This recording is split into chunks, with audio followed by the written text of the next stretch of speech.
Assalamualaikum warahmatullahi wabarakatuh. Saya Emi Yulifa dari PGSD 4B.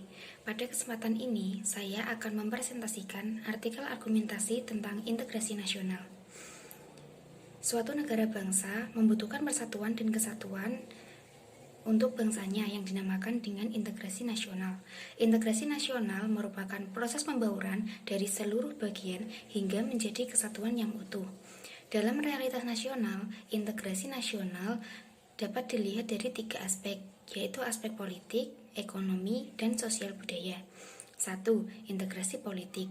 Integrasi politik merupakan setiap usaha dan kegiatan baik dalam negeri maupun luar negeri yang dikategorikan sebagai hal yang membahayakan dan memecah belah persatuan dengan mengatasnamakan politik. Contoh integrasi nasional pada bidang politik yaitu politik uang. Hal ini dapat dibuktikan dengan maraknya kasus politik uang yang melibatkan calon legislatif dan kepala desa. Contohnya saja politik uang di Jawa Tengah. Kasus politik uang di Jawa Tengah dalam pemilu 2019 tergolong tinggi. 2. Integrasi ekonomi. Integrasi ekonomi berarti terjadinya saling ketergantungan antar daerah dalam upaya memenuhi kebutuhan hidup. Contohnya saja pada inflasi harga baju mendekati Hari Raya Idul Fitri. Sebelum Hari Raya Idul Fitri, harga baju di toko 50.000. Karena pedagang mengambil kesempatan tersebut untuk mendapatkan keuntungan yang lebih tinggi, maka harga baju dinaikkan menjadi 75.000 dan menambah pasokan barang yang dijual. 3. Integrasi sosial budaya, yaitu proses penyesuaian unsur-unsur yang berbeda dalam masyarakat sehingga menjadi satu kesatuan. Unsur-unsur yang berbeda tersebut dapat meliputi ras, etnis, agama, bahasa, dan sebagainya. Contoh integrasi nasional pada bidang sosial budaya yaitu pola hidup yang konsumtif.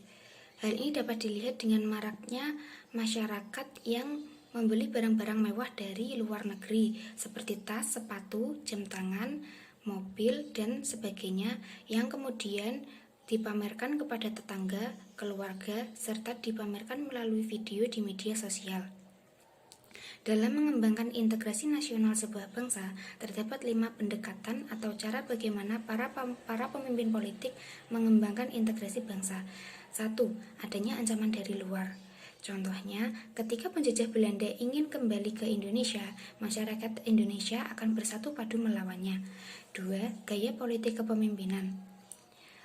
Contohnya saja Nelson Mandela dari Afrika Selatan.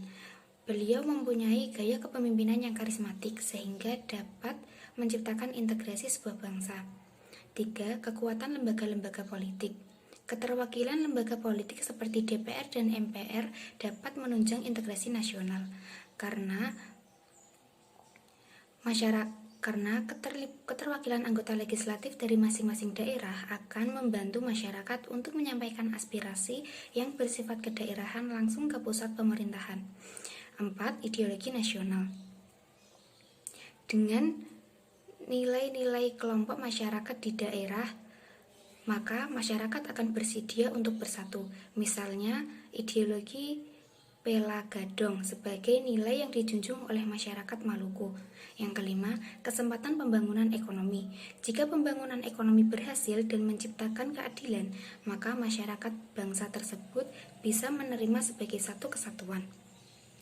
Kesimpulan dari presentasi yang saya sampaikan yaitu integrasi nasional merupakan proses pembauran dari seluruh bagian hingga menjadi satu kesatuan yang utuh.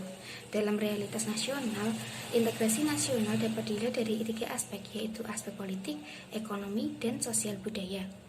Dalam mengembangkan integrasi nasional sebuah bangsa, terdapat 5 pendekatan atau cara bagaimana para pemimpin politik mengembangkan integrasi bangsa, yaitu adanya ancaman dari luar, gaya politik kepemimpinan, kekuatan lembaga-lembaga politik, ideologi nasional, dan kesempatan pembangunan ekonomi.